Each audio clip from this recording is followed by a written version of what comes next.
I hear a man screaming, and everyone in town knows this river looks calm on the surface, but beneath it's relentless. And a man is being swept downstream, and without thinking, I dive in. The current is stronger than I expected, but somehow I reach him, I grab him, I fight the current and pull him to safety. I am exhausted. Then I hear another scream, another man. I jump back in. I barely get him out. I am gasping for air. And then, believe it or not, a third scream. And at some point I stop and think, I can't keep doing this. I mean, somebody's got to go upstream and see what's happening, where they're coming from. And then I remembered a long time ago, I fell into this exact river.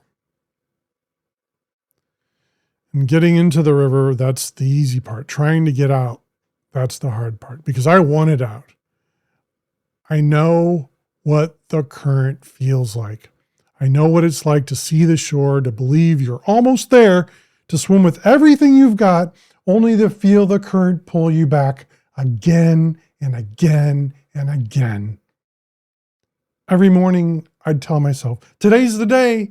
Today's the day I finally leave this behind. Today's the day I become the man I know I'm capable of becoming. Today's the day I stop making promises I can't keep. And every morning I meant it. And every night I'd wonder, why did I end up back here? It wasn't just frustrating, it was humiliating, because every time I failed, I didn't just question my choices, I questioned myself. I wondered if I was weak. I wondered if I simply didn't have enough discipline, because I wondered if something inside me was broken. Eventually I stopped asking. I wondered if I simply didn't have enough discipline. I wondered if something inside me was broken. Eventually I stopped saying, I made a mistake, and started believing, maybe this is just who I am, my identity. Maybe I am the mistake. I didn't see myself as a good man who was struggling. I saw myself as a weak man, a broken man, a hypocrite, a man with no discipline, a man who could never really change. For me, that river was adult content. But it really wasn't about adult content. Adult content was my behavior.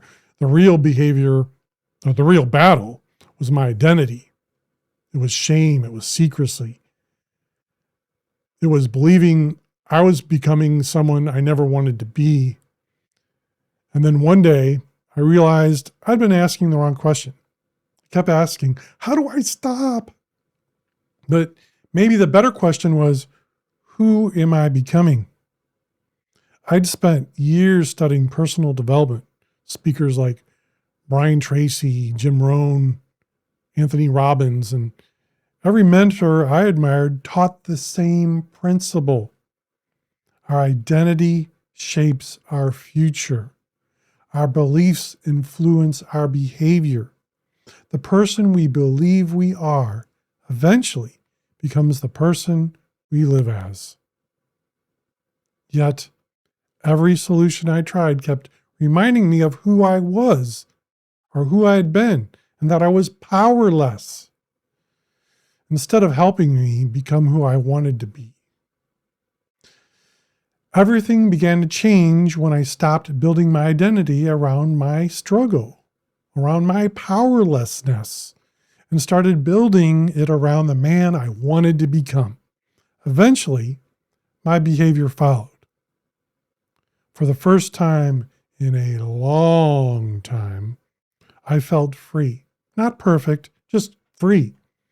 That's when I found my way to shore. And that's exactly what my life became.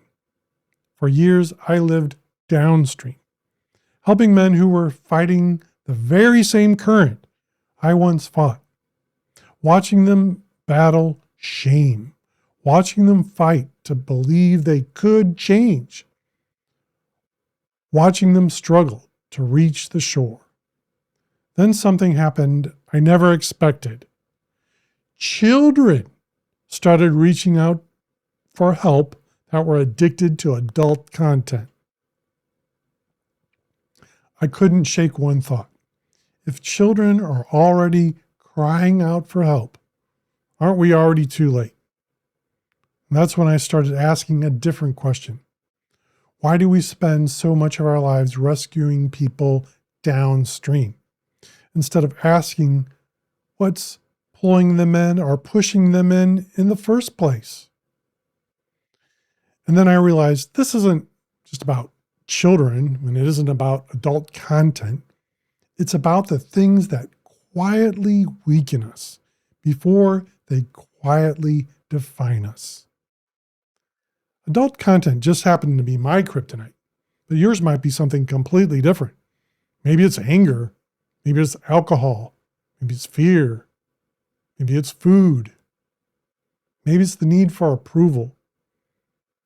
Maybe it's the secret you've carried for years that no one else knows about.